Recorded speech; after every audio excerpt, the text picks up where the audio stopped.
हमार तबियत खराब रहे, हमारे ब्लड प्रेशर बहुत बढ़ल बा, तो पर भी हम चलनी है कि तुम लोग नहीं मानत तो हम आगे नहीं है, सब कमेटी बनवा देनी, इनका पर FIR हो गई, तुरंत हमने का अपन पोस्टमार्टम कराएंगे और जब तक हम जिंदा रह इनका काम छोड़ब ना। दरअसल पूरा वाकया हम आपको बताते हैं। बिहार के आरा में मंगलवार की देर रात बड़हरा के बीजेपी विधायक और पूर्व मंत्री राघवेंद्र प्रताप सिंह के रिश्तेदार गढ़हनी प्रखंड के बड़ौरा निवासी मुकेश कुमार सिंह उर्फ धनंजय कुमार सिंह की मौत इलाज के दौरान हो गई, जहां डॉक्टर कन्हैया सिंह पर व उनके clinic Shri Vardhan ortho centre के कर्मियों पर इलाज के दौरान लापरवाही बरतने का आरोप लगाया गया। साथ ही श्रीवर्धन ऑर्थो सेंटर में गुस्साए परिजनों ने तोड़फोड़ भी की। इस घटना को लेकर बुधवार की सुबह भी आरा के ब्लॉक रोड स्थित श्रीवर्धन ऑर्थो सेंटर के समीप सड़क जाम कर परिजनों ने हंगामा किया, जहां गुस्साए परिजनों को समझाने में पुलिस प्रशासन की टीम भी जुटी हुई। श्रीवर्धन ऑर्थो सेंटर में गुस्साए परिजनों ने तोड़फोड़ के बाद इस घटना से अपने रिश्तेदार बड़हरा विधायक सह पूर्व मंत्री राघवेंद्र प्रताप सिंह को अवगत कराया। गुस्साए परिजनों को प्रशासन की टीम समझाने में जुटी हुई थी, लेकिन गुस्साए परिजन मानने को तैयार नहीं थे। इस दौरान अपनी तबीयत खराब होते हुए भी पूर्व मंत्री सह बड़हरा विधायक राघवेंद्र प्रताप सिंह घटनास्थल पर पहुंचे और गुस्साए परिजनों को समझाते हुए पूरे मामले को शांत कराया। इस दौरान पूर्व मंत्री ने SP से बातचीत कर डॉक्टर व क्लिनिक के कर्मियों की भूमिका की जांच कर कार्रवाई की भी मांग की। इसके बाद परिजनों के साथ पूर्व मंत्री सह विधायक राघवेंद्र प्रताप सिंह पुलिस की मौजूदगी में मृतक के शव का पोस्टमार्टम कराने सदर अस्पताल पहुंचे। वहीं पूर्व मंत्री राघवेंद्र प्रताप सिंह ने यह भी कहा कि मेरा भतीजा मरा है, घटना की जांच होनी चाहिए। उन्होंने कहा कि आरा के 70 से 80% डॉक्टर सिर्फ पैसा वसूलने का काम कर रहे हैं। ऐसे डॉक्टरों के खिलाफ सख्त से सख्त कानूनी कार्रवाई होनी चाहिए, नहीं तो हम लोग आंदोलन करेंगे। बता दें कि घटना के बाद मृतक के परिजनों का गुस्सा 7वें आसमान पर था। प्रशासन के अधिकारी लगातार उन्हें समझाने का प्रयास कर रहे थे, लेकिन परिजन मानने को तैयार नहीं थे। वहीं घटना की जानकारी मिलते ही बड़हरा विधायक सह पूर्व मंत्री राघवेंद्र प्रताप सिंह जैसे ही घटनास्थल पर पहुंचे, परिजनों को समझा बुझाकर मामले को शांत कराया। यहाँ जो डॉक्टर शहर में है 70 से 80% डॉक्टर सिर्फ पैसा सुनने का काम कर रहे हैं, तिजोरी भरने का काम कर रहे हैं। जिसको डॉक्टरी नहीं आता है वो भी इलाज के नाम पर पैसा ठगता है। उसमें एक नंबर है ये कौन? ये जिस डॉक्टर के यहाँ हम आए हैं कन्हैया सिंह, ये सबसे कमीना और गंदा आदमी है। सड़क बाएं में करना है प्लास्टर, दाहिने में शराब पी के कर देता है और कह देता है कि जावे सही ठीक हो जाएगा। इन लोगों का इलाज मैं करूंगा। साले झोरी लेके आए थे, अब बोरा भर करके जा रहे हैं। अब ये भोजपुर की जनता, आरा की जनता के टॉलरेंस के बाहर है। इन लोग को हम लोग छोड़ेंगे नहीं।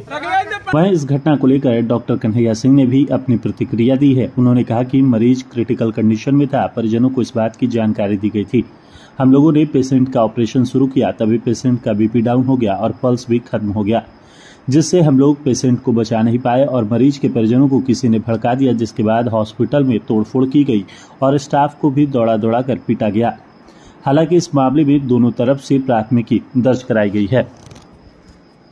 5 दिन पहले उसको पेल्विस इंजरी थी, बहुत भारी इंजरी थी, तो बहुत क्रिटिकल कंडीशन में आया था। उसको हम लोगों ने सब बचा दिया। उसके बाद उसका जब सब चीज़ सेटल हुआ तो कुछ परिचित लोग भी आए जो बोले। उनको मैंने बताया कि ऐसा टूटा है, बिना ऑपरेशन का बहुत अच्छा नहीं होता है, भारी ऑपरेशन है, कहीं भी कराने के लिए करा सकते हैं, कहिएगा तो पटना PMC वगैरह हम भेज देंगे, हम बात भी कर लेंगे डॉक्टर लोगों से। तो उन लोगों को फेक था संभव, पता नहीं, तो उन्होंने कहा कि आप करते ही हैं तो आप कर दीजिए। तो उसके लिए फुल टीम सब कुछ लेके पूरा इंस्ट्रूमेंट पटना से मंगा के, और एनेस्थेटिस्ट थे उदय बाबू, वो सब लोग मिल के सब काम कर रहे थे। लंबा सर्जरी है, 3 घंटे तक 4 घंटे तक चलता है। सब कुछ ठीक चल रहा था। ऑलमोस्ट जब ऑपरेशन ख़त्म होने लगा तो मरीज का BP डाउन होने लगा। तो BP डाउन होने लगा तो एनेस्थेटिस्ट को मैंने कहा, वो बताया, तो कि भाई इसको बीपी को जल्दी बढ़ाइए और जैसे भी हो कीजिए, अपना मरीज है। तो उसके बाद से धीरे धीरे लोग काफ़ी ट्राई करते रहे। इस बीच में हमने ऑपरेशन ख़त्म हो गया था, टाका लगा दिए। लेकिन उसी बीच में जो हमारे परिचित थे बालू सिंह, उसको बुला के दिखा भी दिए थे मॉनिटर पे, इसका पल्स और ऑक्सीजन बता रहा था कि अभी इसका बीपी चढ़ नहीं रहा है, इसको हम लोग भेज के वेंटिलेटर पर डलवाते हैं तब रिकवरी की चांस है, क्योंकि बहुत प्रयास हम लोग कर रहे हैं, बीपी नहीं चढ़ रहा है। ये बात वो समझ गए और वो बाहर लेके जाते जाते पता नहीं उन लोग को किसने क्या बोला, मरीज को एम्बुलेंस में चढ़ाने के बाद छोड़ दिए और ये हल्ला कर दिया कोई कि यदि 2 घंटा पहले मर चुका था, तो इसलिए तोड़फोड़ चालू कर दिए हमारे स्टाफ को खदेड़ के मारने का। लेकिन किसी को ज़्यादा चोट नहीं आई, सब भाग लिए और मुझे भी खोज रहे थे, लेकिन हमको मालूम नहीं चला। मैं घर चला आया था, उसी बीच में मालूम चला कि हमको खोजा जा रहा था मारपीट करने के लिए। लेकिन ऊपर आ चुके थे, तब मैंने पुलिस को फ़ोन किया, एसपी साहब को फ़ोन किया और एसडीओ साहब को फ़ोन किया। फ़ोन करने के बाद अपने कुछ साथी मित्रों को भी फ़ोन किया। उसके बाद कुछ देर में 15-20 मिनट के अंदर में, आधे घंटे के अंदर में पुलिस आ गई। लेकिन तब तक तो तोड़ फोड़ जो करना था कर रहे थे।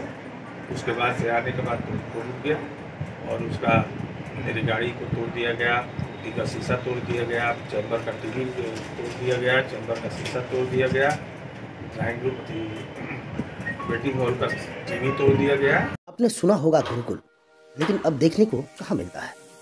परंतु आज भी कहीं कहीं ऐसा विद्यालय है जहाँ पर गुरुकुल की परंपरा देखने को मिलती है, जहाँ पर संस्कार और अनुशासन कूट-कूट कर भरे हुए हैं।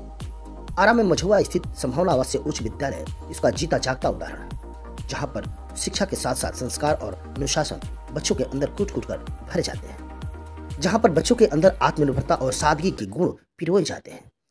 स्वच्छ वातावरण, सुंदर माहौल, अनुशासन, संस्कार और सादगी का प्रतीक संभावना आवासीय उच्च विद्यालय कुशल शिक्षकों के नेतृत्व में शिक्षा के साथ साथ extra curriculum, sports, music, arts, yoga, PT etc बच्चों को सिखाए जाते हैं, जहां पर हर वर्ग के अभिभावक अपने बच्चों को आसानी से पढ़ा सकते हैं। संभावना आवासीय उच्च विद्यालय मझुआ।